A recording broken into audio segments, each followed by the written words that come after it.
How about now? There we go. Okay. Good afternoon, everybody. I'm Tim Barber. I'm one of the public information officers for the United States Capitol Police. We know you have a lot of questions, and as part of the new way we're doing things here, we're going to come up and we're going to explain briefly what we've been doing in general to prepare for tomorrow's demonstration and, of course, answer some of your questions. You're going to be hearing from Chief Tom Manger, Assistant Chief for Protective and Intelligence Operations, Yogananda Pittman, Acting Assistant Chief for Uniformed Operations, Sean Gallagher. We are also accompanied by the District of Columbia officials here. So you're also going to be hearing from Metropolitan Police Department Chief of Police Robert Conti, Dr. Christopher Rodriguez, the Director of DC's Homeland Security and Emergency Management Agency, and DC's Deputy Mayor for Public Safety and Justice, Chris Geldhard.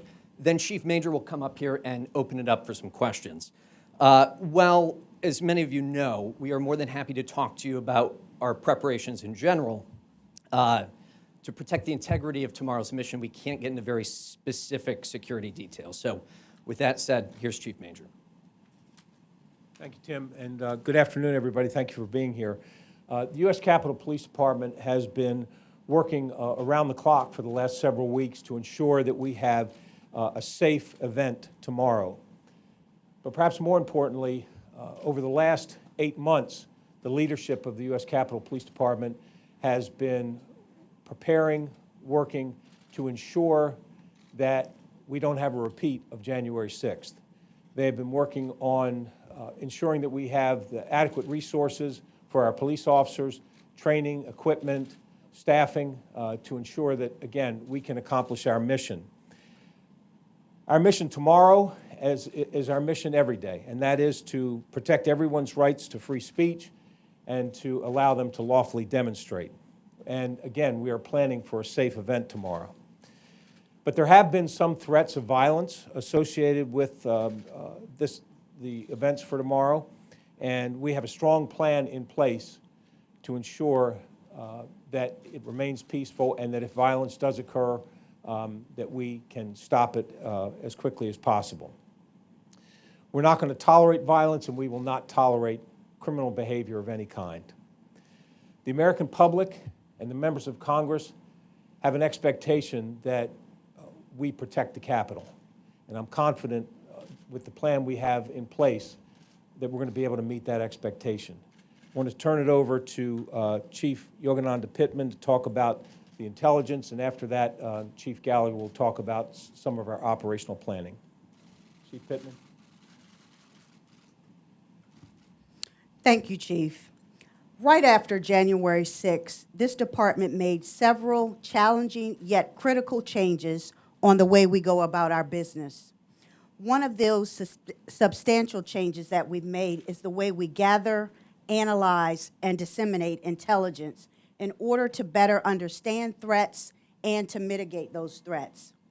Historically, this department has relied primarily on outside agencies for intelligence information.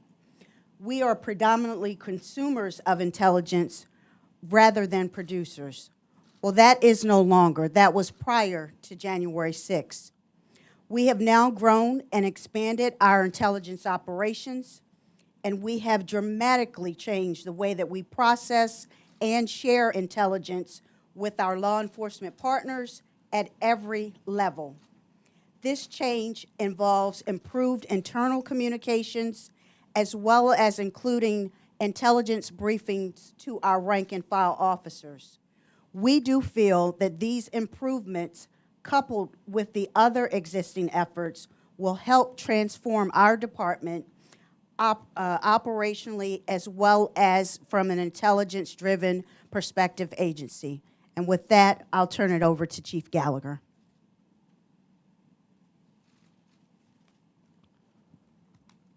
Thanks, Chief. Good afternoon, everyone. As Chief Manger has stated, we have been working for several weeks extensively on the planning leading up to this weekend. The internal planning that we've done has included multiple training exercises for our civil disturbance units, scenario exercises for our command staff, as well as detailed briefings for all of our officers. Our officers are ready. We have already transitioned into an enhanced security posture on Capitol grounds, as you can see by the security fence and various other security measures that are in place. Externally, we have been working with over 25 of our partnering agencies on a seamless, integrated plan for this weekend. The United States Capitol Police will have on-site support from a number of our local, state, and federal partners. We have also conducted a large multi-agency tabletop exercise in order to test and validate our integrated operational plan for this weekend. In addition to the on-site support that we'll have on Capitol grounds, we will also have contingency plans in place for additional law enforcement, as well as support from our partners at the DC National Guard, if needed. We have extremely strong partnerships with all of our local, state, and federal law enforcement partners, and we are appreciative for their assistance and their collaboration going into this weekend. We are hoping and expecting a peaceful event this weekend, but our operational plan is scalable so that we will be ready to handle anything that occurs. Thank you. Chief Conte.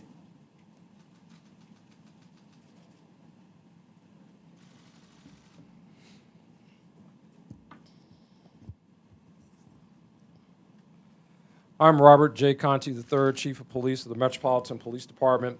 As Chief of Police of the Department, I want to assure you that our agency, in coordination with our local and federal partners, have carefully planned for the upcoming First Amendment activities taking place tomorrow on Saturday, September 18th. In addition to the scheduled demonstrations, our city will also hold the popular H Street Festival, a number of sporting events, and concerts. Residents and visitors attending any one of these events should expect MPD officers to provide great police service and be present and visible throughout our city. While we have multiple high-profile events, MPD will handle these while continuing to provide routine police service throughout communities all throughout our nation's capital. Our department has increased staffing today and is fully activated for tomorrow. So you will notice an increased police presence around the city, and this is to ensure everyone's safety and security throughout the district. The Metropolitan Police Department handles hundreds of demonstrations each year. The First Amendment assemblies planned for this weekend are no different, and we are prepared. We haven't had an opportunity to speak with the organizers of this weekend's demonstrations and have planned accordingly. We are also aware of various countergroups planning to exercise their First Amendment rights. As a reminder, the district's gun laws will be enforced, and in the event we observe individuals in possession of a firearm, we will take police action. DC Code expressly prohibits anyone from carrying a firearm within 1,000 feet of any First Amendment assembly, to include members of the public who have been issued a concealed carry permit in the District of Columbia. Earlier this week, we posted no gun zone signage around the demonstration area. We're also asking the public to be patient and be prepared for disruptions to roads, parking, and getting around the city, as a number of road closures will be in effect. There are a number of road closures around the Capitol and Constitution Avenue that all residents and visitors should be aware of on this day, and the possibility that additional intermittent closures go into effect to safely facilitate all activities. To see a complete list of these closures and to stay up to date while the events occur, please check our 2 Twitter accounts, at DC Police Department and at DC Police Traffic. And as always, if you see something, please say something. Please report any suspicious activity to law enforcement immediately by dialing 911. Thank you and have a safe weekend. Chris Rodriguez, Dr. Christopher Rodriguez, DC's Director of Homeland Security and Emergency Management Agency, will now provide brief remarks.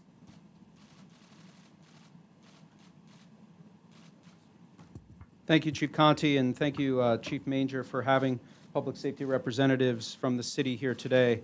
Good afternoon. My name is Chris Rodriguez. I'm the Director of DC's Homeland Security and Emergency Management Agency. As the host of our federal government, the District of Columbia plays an important role in the security posture of the United States Capitol, and we stand ready to assist our federal partners.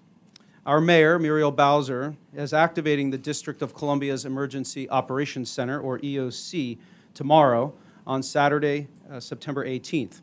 This activation will allow district government, led by the Homeland Security and Emergency Management Agency, to establish clear coordination and communication with our local, regional, and federal partners to ensure interagency coordination, to monitor the various planned First Amendment events, and to provide situational awareness and resource management if needed. The District of Columbia is 700,000 residents strong, and we do not tolerate hate, violence, or the criminal actions of those who committed the insurrection on January 6th. Our city is open, and no matter what is happening, our public safety team, led by the Metropolitan Police Department and Fire and EMS, work around the clock with our partners in the federal level to protect the residents and visitors of our nation's capital. In fact, as the chief mentioned, this weekend is filled with activities that showcase what makes DC great, from a time-honored street festival, college football, to concerts and a baseball game. Finally, we ask residents and visitors to sign up for the district's alert notification system, Alert DC. By staying informed, Alert DC is your personal connection to real-time updates on traffic, weather, and more. You can do that by signing up at alertdc.dc.gov. I'll now turn it back to Chief Major for questions. Thank you. Thank you. Yes, sir. Chief, several of you said you expect this to be a peaceful demonstration here tomorrow. So I'm wondering then if the enhanced security posture of the fence, the full activation of these officers, is based on specific intelligence that it won't be, or just a desire to not leave anything to chance? I think the answer to that is all of the above. I mean, first of all, this is, I think, we would be foolish not to take seriously the intelligence that we have at our disposal. How credible it is, how likely it is, people can make those judgments, but the fact of the matter is that we are hearing some chatter that I think it would be responsible for us to plan the way we've been planning and put the precautions in place. And then, but also, this is as good a time as any to practice this model, this regional model where we get help from neighboring agencies, where we work in conjunction with the city to prepare for big events. This won't be the last time that we have this kind of preparation for an event. Yes, ma'am. Is this the new normal for every large protest that will take place? Is it going to be this level of planning? I don't know that it's the new normal in the respect that if we have information that there could be violence or there could be issues, there would be this kind of planning. It doesn't necessarily depend on the size of the event. There are events where 50,000 people are expected, and it might not have this, we might not do the same things in preparation just because of the nature of the event and the intelligence associated with it. So, yes. Chief Major, you have said that there have been some threats of violence. In your view, are those threats of violence credible? It's tough to say whether they're credible or not. We don't know with any certainty. But what we do know is that the chatter that we heard prior to January 6th obviously turned out to be, many of those threats turned out to be, in fact, credible. And so we're not taking any chances. Yes, ma'am. Less than 24 hours out, what specific types of threats of violence are you seeing? And a second question, are you factoring in the former President Donald Trump's rhetoric into your security planning? So far, the former president has not. I know that he put out a statement of support for the folks that were arrested on January 6th, but I don't know that there was a specific mention of this rally. And your first question was? What specific threats of violence are you seeing less than 24 hours? So what we're concerned about, I think, more than anything, is the possibility of counter demonstrators and making it to this demonstration and there being violence between those two groups. But that's where Chief Conti and the Metropolitan Police Department are going to ensure that does not happen, that they don't end up getting together. That's, I think, the biggest, in my opinion, that's the most likely scenario for violence. But we're also planning, just in case any demonstration, the one at Union Square or any of the counter demonstrators, if they decide they want to breach the fence, if they decide they want to, attack law enforcement, we'll be ready for those kinds of violence. I think they're less likely. I think the biggest concern that many of us have are the counter demonstrators, making sure that things stay safe with them as well. Behind you, yes, sir. How is it breaking down? Is it, you're at the Capitol, I see Park Police here as well.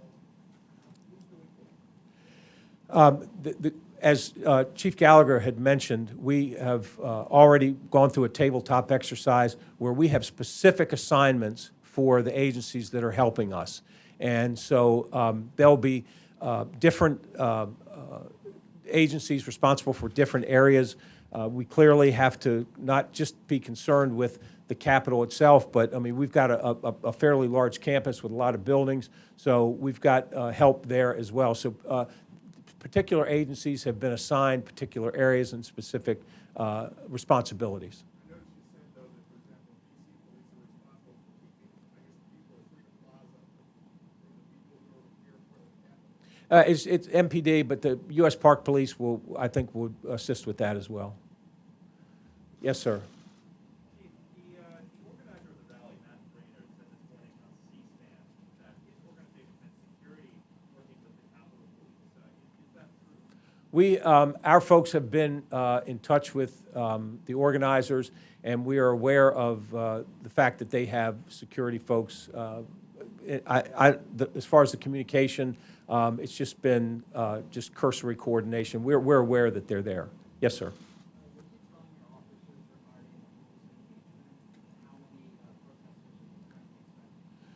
Right now, the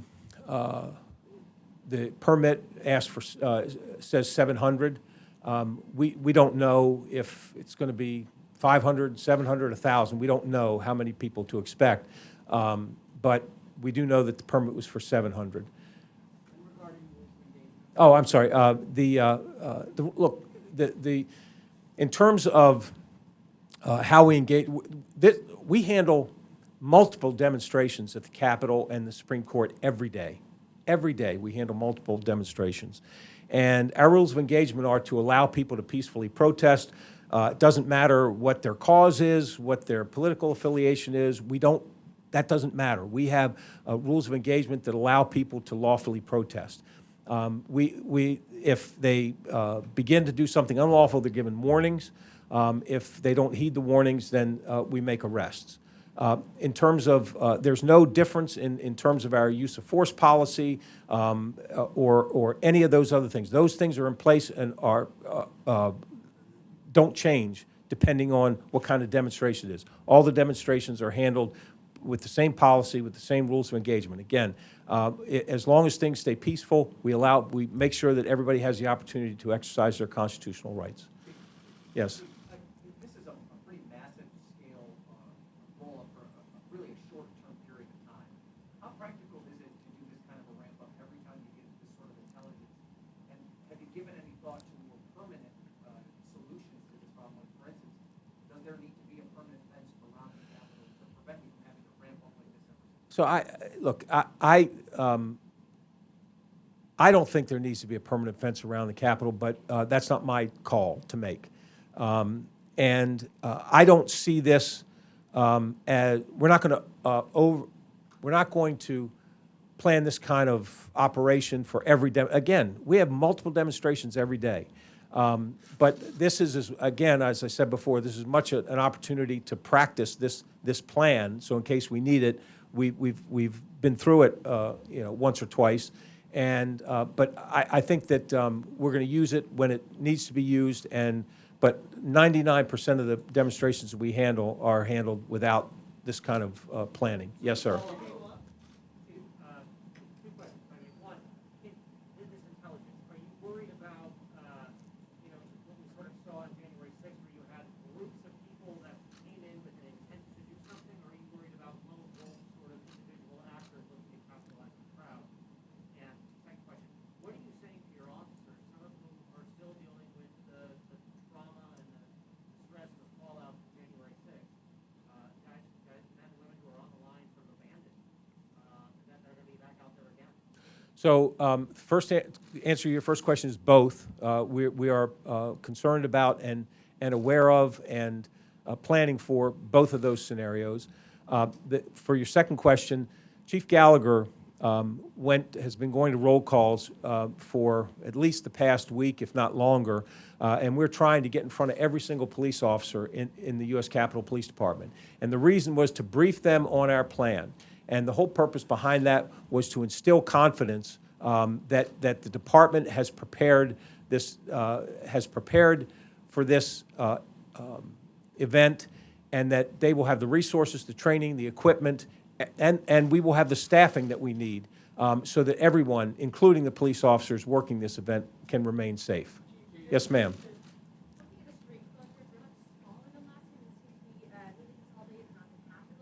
Are there any other areas in the city that people should be concerned about, avoid Black Lives Matter Plaza, for instance? And are you concerned about tonight, given the precedence of violence the night before these protests in the past? So I'll let Chief Conte talk about the rest of the city, but obviously we have heard chatter about, heard a lot of chatter about when and where things might happen. But our operational plan began 2 days ago. So we have an operation ongoing tonight as we've had the past couple of days. Yes.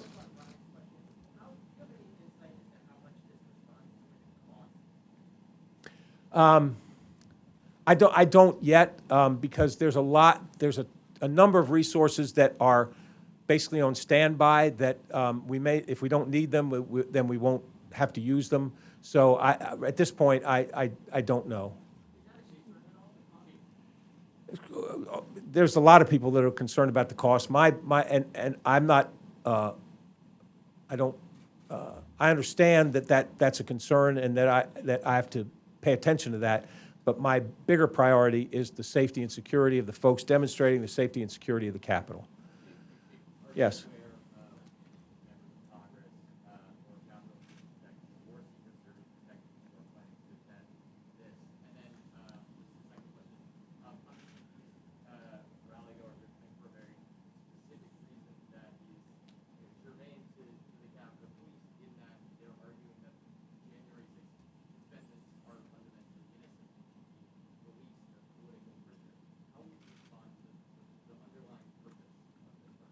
So I'm not aware of any elected officials that are planning to attend.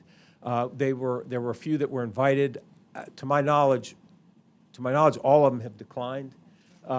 And as far as your second question, everybody, you're not going to like my answer, but everybody's got the right to free speech. They can believe what they want to believe. I'm there to uphold the rule of law and make sure everybody's safe. Yes, ma'am.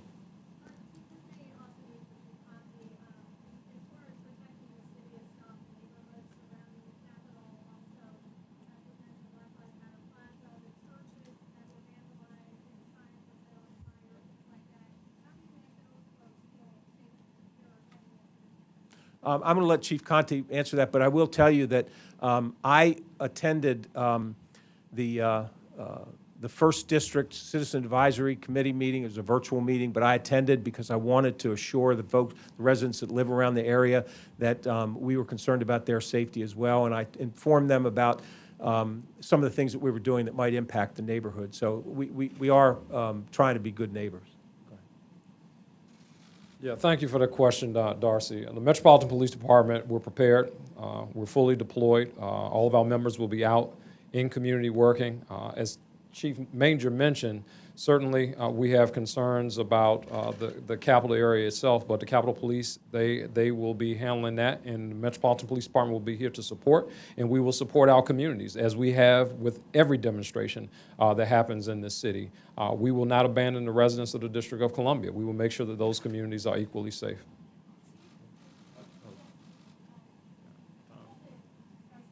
I can't, I'm sorry.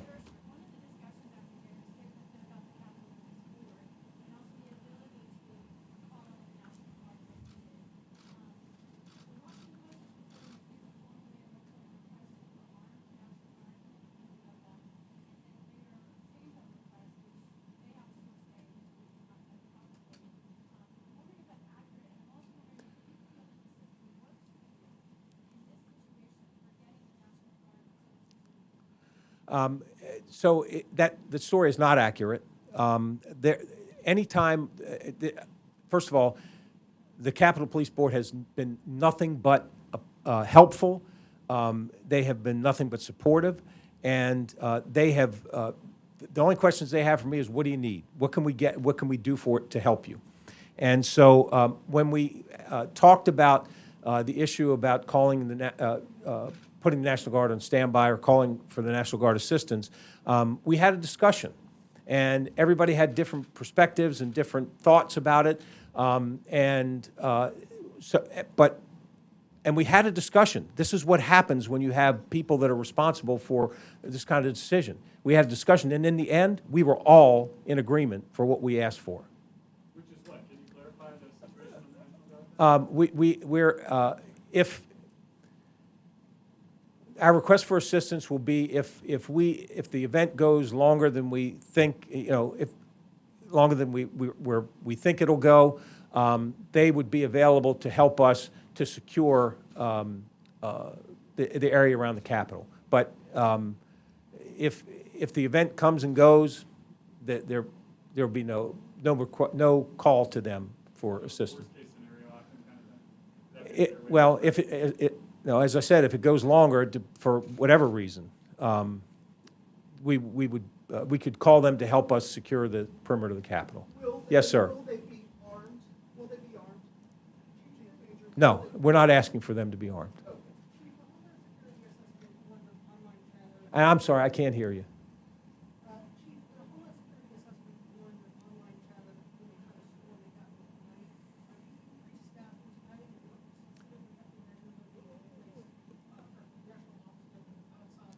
So that's a great question, but my apologies. I am not talking about numbers, tactics, just because I want my cops to be safe, and I don't need to necessarily tell folks that might want to do something unlawful, give them the advantage of knowing what we're doing. But the answer to your question is, yes, we are aware of that, and yes, we are prepared. Yes, in the back, sir.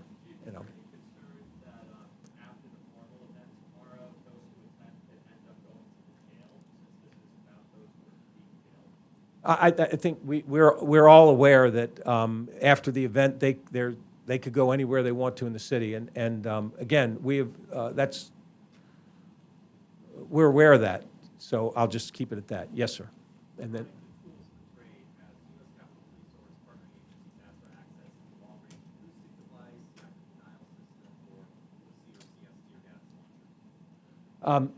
Again, I don't. Those kinds of details only, we'll talk about them afterward. If we use anything we use, we'll be happy to talk about. But at this point, I'm not talking about those kinds of things. Yes, ma'am.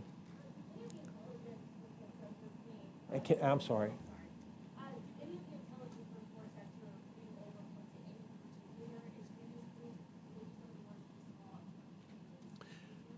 I think that there have been, many of the intelligence reports talks about some of the organizations that were here on January 6th, and so we're seeing those kinds of things, but we're also seeing mixed messages about whether folks are coming or not coming. So, so it's good that we know it. It's good that we're paying attention to it, but as is often the case with intelligence, it's not really clear. You have to make value judgments about, okay, well, we're reading this, but what does it really mean? So that's something that, as Chief Pittman talked about, we've got good people who are trying to give us the best recommendations, but the fact that we have this information, that helps us plan better. And folks, we're just going to do a couple more questions, just to have. Yes, sir. And this is for probably Chief Conti. You're getting some calls about the H Street Festival, people who live in that area worried about clashes and that sort of thing. So can you talk about, are you worried about that, and what are you taking to make sure that the crowd is separate? Well, the 8th Street Festival is a festival that's been happening in the District of Columbia for several years now. We expect it to go on, and then people who attend are going to enjoy themselves. Again, we're prepared. We have contingency plans for any possible disruptions, and that's pretty much where we are. Yes, sir. For Chief Conti, you really tried to park from Freedom Plaza and the Capitol before they included the public balance. Well, as Chief Manger kind of mentioned, I mean, we won't disclose our tactics necessarily. We are aware of, obviously, if groups are able to interact, we certainly want them to have sight and sound of each other if need be. But, you know, we won't disclose the particular tactics that we're going to use to try to mitigate any potential issues there. All right, folks, we're going to do one more question. I have to pick, all right, I'm not going to pick one. I'm going to let both these folks in the back. So either one of you, each can ask a question. I'm sorry, keep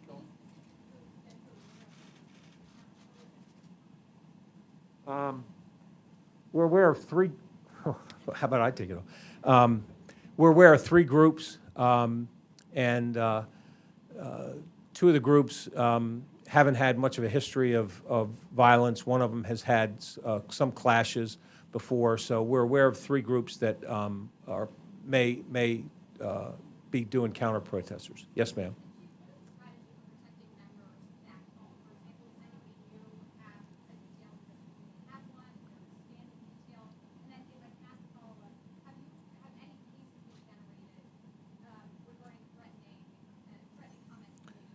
So there are threats against members of Congress, another thing we deal with every day.